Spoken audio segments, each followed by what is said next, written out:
AFL All-Australian team.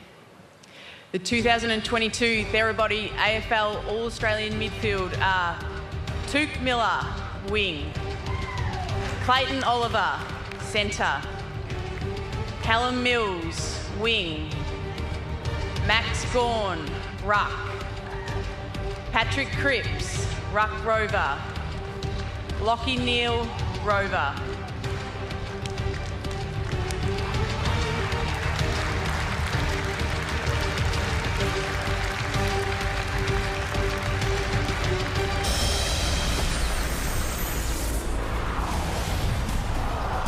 Coast to swallow. Miller should thread it through.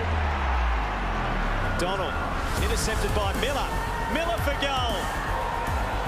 The two captains. Now that's what you call a captain's goal. Superstar. Yeah, he's a genuine superstar. Beaten to it by Oliver. That is so exciting to watch. Oliver's hot as a pistol. Towards half forward, Oliver creeps inside 50, marks. Oliver splits the middle. To make it 7 of the last 8. And it's going through. Mills just nails it. Having another good season, Mills. Here's the first real opportunity for Callum Mills. The captain today, Callum Mills, after the siren, makes no mistake. Plays on. A bit of an arc. It's got to come back from left to right. And it does! Statement made. But straight to Big Max.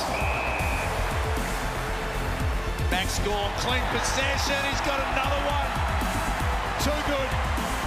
Petrarca feeds a handball inside. To Brown, to Gawn, to goal. Bang! Cripps busts away from the middle.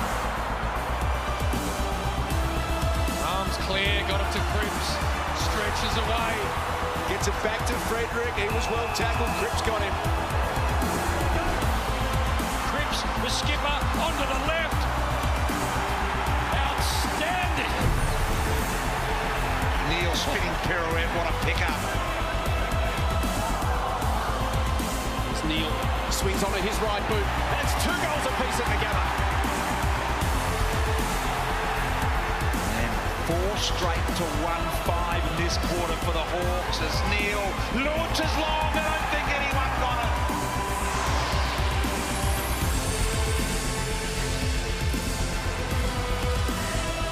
Max Gawn, Lockie Neal, you were both enjoying each other's highlights just then, weren't you? Yeah, it was much better looking at on the big screen than watching it actually out there when Lockie's going well, because it's not normally good for the team when Lockie's doing his thing. Yeah, righto, mate. We weren't enjoying your highlights last Friday night, eh? Yeah, sorry. The boys played a really good brand of football. Yes. It was good. We sort of, the last 3 or 4 weeks, the finals was up in the air for us, and we needed to win at least 3 or 4 of them, and we capped it off a really good win against Brisbane. Yeah, does it feel like that? It feels as if Melbourne's got the momentum back, that form that we saw at the start of the year and, of course, the end of last year. Yeah, we had a really non-Melbourne game against Western Bulldogs. We lost by a kick. Both teams scored over triple figures, and since then we played Freo and Freo and had a really good result and had some really good MCG games against Collingwood and Carlton and finished it off at Brisbane.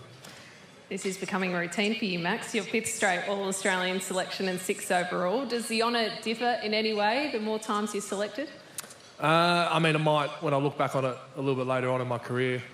This one, I really do appreciate it because I've sort of given Luke a fair bit of time in the ruck, and I'm still getting my time in the ruck, but when I'm there, I'm making sure I perform, and it's still really high on my checklist when I go out and play that I have to perform when I'm in the ruck, and yeah, to get the award again is a pleasure, yeah. Now, Lockie, what's a bigger thrill? Sitting here winning your 3rd All-Australian, or today you interviewed Shaquille O'Neal?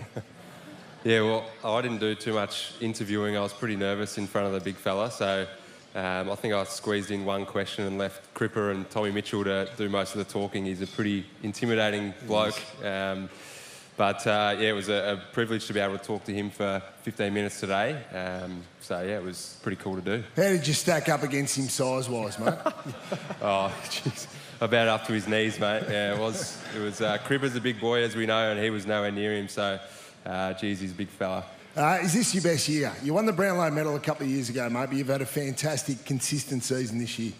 Yeah, I think probably more consistent than 2020. I feel like fitness-wise, I really set myself in the off-season and pre-season to set myself up. I know it's really cliche and a bit boring, but I genuinely believe that that's the key to having a great season individually and probably collectively as well. If you have too many injuries in the off-season and pre-season, it can really affect seasons. And I had a poor 2021 and wanted to bounce back, and it started with my off-season and, to be honest, my diet and just getting to work. So I feel like I had a more consistent year than 2020, added a few strings to my bow, and still feel like I can go again. So hopefully finish off the year well in finals and then look to improve again. You've been doing opposition coaches' heads in for quite some time now. Take us on to the field. First centre bounce and someone's clearly there to tag you. Is your natural reaction, really? Do you have to? I think it used to be, but I feel like I've really matured in that area. Something that I had to work on though. I was lucky enough to play behind some great midfielders before me and never had to deal with that at all. So probably the last few years it's been my turn to take that at times, but I try and wear it as a badge of honour, to be honest. It means that the opposition coach really rates you, think that you can influence games. So I try and keep that positivity in my head, and they're doing it for a reason. So try and stay really positive about it. But I reckon early on I was getting a bit frustrated and trying to wrestle my way through it, and the size of me, that doesn't work. Just do what your mentor does. Diesel Williams used to give him one. You know, I know, Gil McLaughlin here tonight. Is he still on the clock? Just be careful, mate. Don't give him one next week. We're going to keep going all the way through the finals. Maxie, what do you do for the week off? Obviously no game this week. You've got the big game next Friday night against Sydney. How do you approach the weekend off? Yeah, we sort of look back, try not to look on last year too much because it's a completely new year, new team, new venue, new city. But we certainly had some training sessions that were really combative. So we've got a big session down at Casey tomorrow, which will be 40, 50 minutes of genuine match play, which will be good. So you get that, you hit the bodies and you don't really miss a week. So the bye it's not really a bye. You're still getting that really big game in, and then we'll have the weekend off and look into Friday. Well, all the best for finals, you two, and congratulations.